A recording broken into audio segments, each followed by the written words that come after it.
Tonight on CTV, we'll take a look at Colorado State University's homecoming for the year and 2020's Tour de Corgi celebration. Then later, we will dive into an update on the fire ban and a new holiday to replace Columbus Day. All that and more on CTV starting now.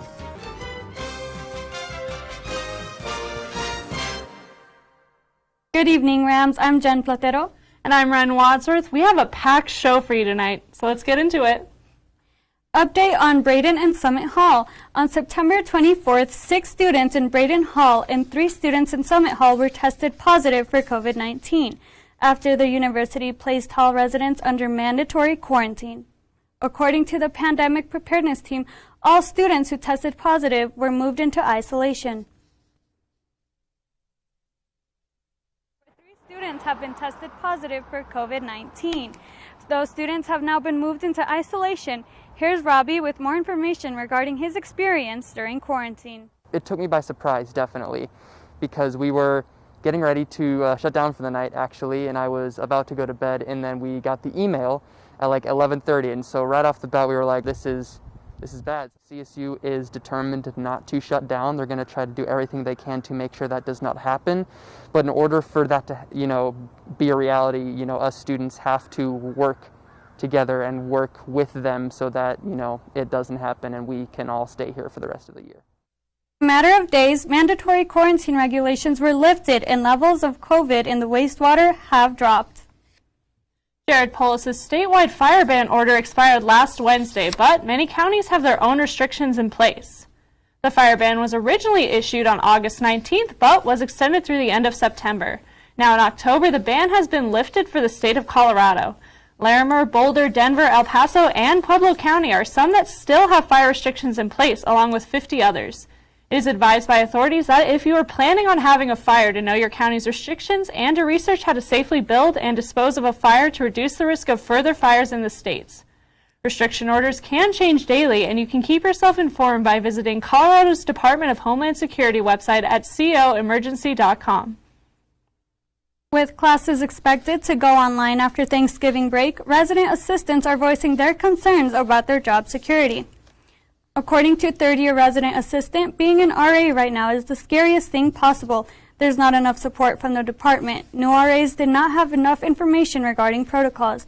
When it comes to expressing COVID concerns, we need to hear reassurance, but that information is not available. The past few months, the Housing and Dining Department has been trying. This department does show diversity and sticks to the university values. There's been a disconnect of information, and in acknowledging these concerns, the University Housing and Dining Department has also responded. Let's take a look. Challenge, because like I said, none of us have ever lived through a pandemic before.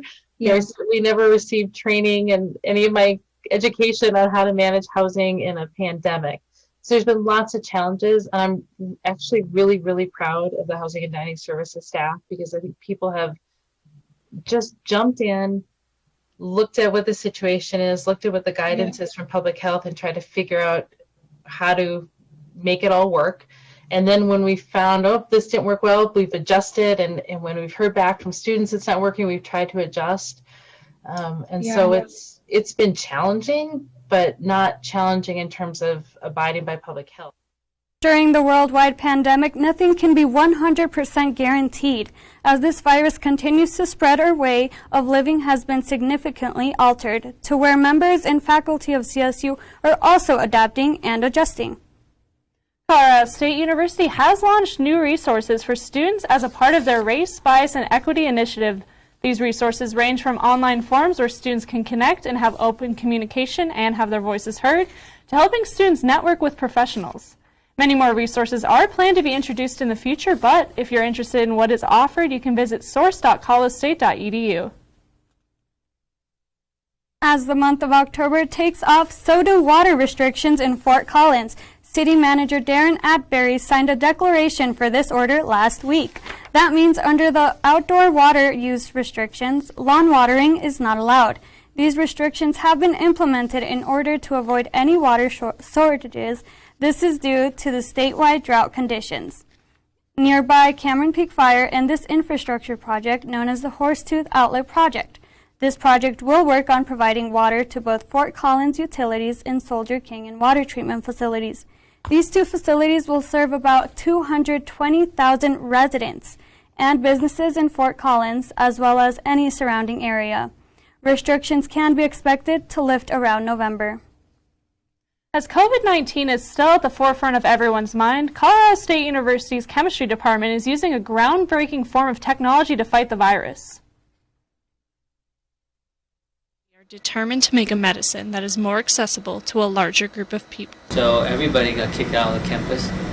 So at that time I was wondering how can we do something meaningful. Might as well, use our knowledge to do something related to COVID to see if we can make some contribution to this area. An antiviral medication called remdesivir may be able to help some patients recover from severe COVID-19 symptoms at a faster rate. However, remdesivir is in short supply around the world due to the dangerous chemicals and harsh conditions required to make it. Additionally, the medication takes a long time to synthesize and doesn't create very much product. But the chemistry department, in partnership with New Iridium, have devised a plan to create remdesivir in larger quantities at a cheaper price. If you think about remdesivir as a drug, we are making a better recipe. The plan to do this by making new molecules through the power of light. The team hopes to use this light-driven process to create a safer, cheaper, and faster way to make larger quantities of this important antiviral medication. In doing this, it is giving more people a chance to fight the spread of coronavirus. For more information about the project, you can visit newiridium.com or chem.colostate.edu. For some, environmental, science, and technological advancements are not related, but here at Colorado State University, researchers are using both for artificial intelligence. CSU is partnering with the University of Oklahoma to study how AI can be utilized in environmental research. The National Science Foundation donated $20 million to help aid in this study. This will result in better understanding of tropical storms and a production of severe weather events, allowing for researchers to find patterns in temperature or humidity datasets. This, in return, provides researchers with more work for modeling and forecast. The keynote speaker for Colorado State University's inaugural Rams Read has been chosen. This year, Claudia Rankine, author of Citizen, an American Lyric, will speak. Rankine will talk both about Citizen and her recently released book, Just Us, An American Conversation. She will deliver her speech at 1 in the evening on the 21st of October. You can register for Rankine's talk and other virtual events offered in the 20th Annual Diversity Symposium at diversity.colostate.edu/symposium. Also, pet owners are realizing that their furry friends can catch COVID and transmit it onto other humans. While a small number of cats and dogs have been reported to be infected, most pets will become sick when coming into contact with people with COVID-19. It is recommended pets limit their interactions with people outside of their household and avoid large spaces where large number of people are gathered. While dogs tend to be more susceptible to the virus than cats are, it is important to remember that when coming into close contact with humans, this can heighten the likelihood of pets contacting the virus. This is a rapidly evolving situation, and more information will become updated as it becomes available. Columbus Day may no longer be celebrated in Colorado as Jared Polis signs a bill to introduce a new holiday this year. After nearly 3 decades of attempts to repeal Columbus Day in Colorado, a bill signed by Governor Jared Polis officially makes the first Monday in October Francis Xavier Cabrini Day. The bill was signed in March and celebrates Francis Xavier Cabrini, a Colorado humanitarian in the early 20th century whose efforts helped the Catholic and healthcare community as well as the state of Colorado as a whole. Cabrini Day is the first paid state holiday to honor a woman in the United States. While Columbus Day is no longer recognized as a state paid holiday, it is a federal holiday celebrated on the second Monday in October. Now, you may be missing CSU's traditional homecoming, but Robbie Patla is here to tell us what this year's festivities look like. Take it away, Robbie.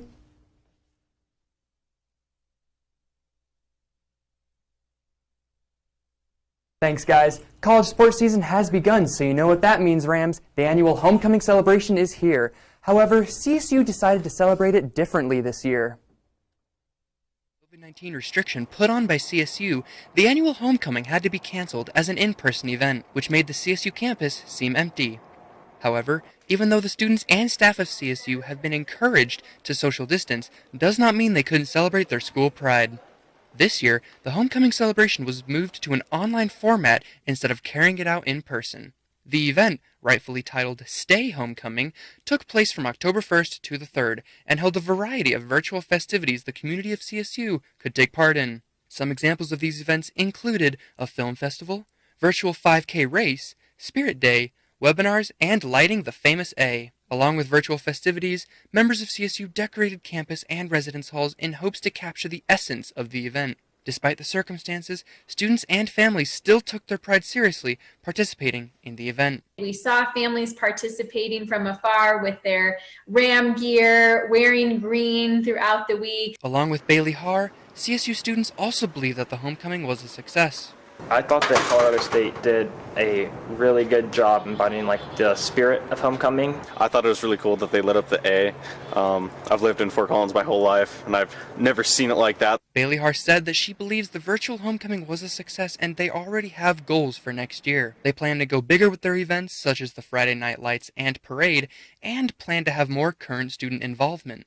We want to see our students create new traditions that become a part of this homecoming and family weekend for years to come.